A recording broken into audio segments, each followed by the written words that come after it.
Hello, my name is Benjamin Hart. I'm an American attorney and the managing director of Integrity Legal here in Bangkok, Thailand. As the title of this video suggests, we're discussing quarantine in Thailand.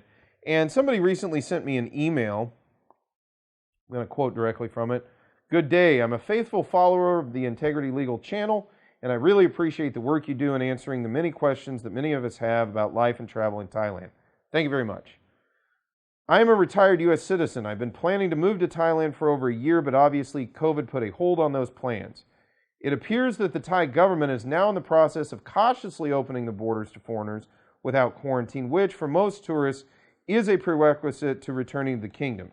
Now, to clarify on that, we've done a number of videos. No, it's not quarantine-free yet, although we're hoping to see that sooner rather than later. But as of now, they're just mitigating or sort of reducing certain aspects of quarantine. It seems that the recent talk about no quarantine has been about fully vaccinated visitors, more specifically, fully vaccinated visitors from, quote, low-risk countries, unquote. Not sure if that list includes the USA, but my question is this. If one is fully vaccinated with, and they name a specific vaccine, I'm going to redact it, I don't like mentioning brand names, vaccinated with this type of vaccine, which I am, or any of the approved vaccines, why should it matter where they are from? I know this is not a question that you as a news source can answer. Let me be clear, I'm not a news source. I don't think of myself as that. I'm just trying to provide some information and analysis for folks out there, but I appreciate that. I never really think of myself as news exactly. As a news source can answer, but it would be nice to have someone raise that question to the government and see what their response is.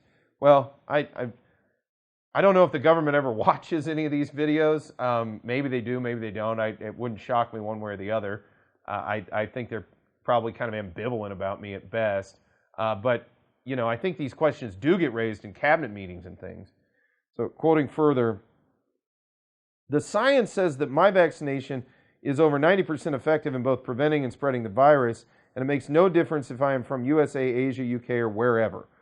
There are many American tourists who are anxious to return to the kingdom ASAP, so any answers we could get would be much appreciated. Thanks for your time and keep up the good work." Well, thank you for the email.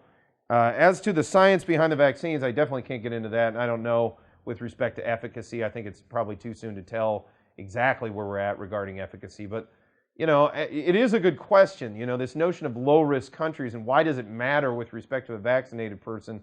Not a question for me, probably a question for the Ministry of Public Health. It'd be interesting to see, you know, if there's any clarification on that. And it does seem a little counterintuitive that, you know, if the sort of focus is upon those who have been vaccinated, why does it matter where they're originating from? That said, again, I'm not really someone who's an expert on the science here, but yeah, I can kind of see where that confusion arises. And perhaps we'll get some clarification on those issues, you know, sort of as this situation evolves moving through 2021.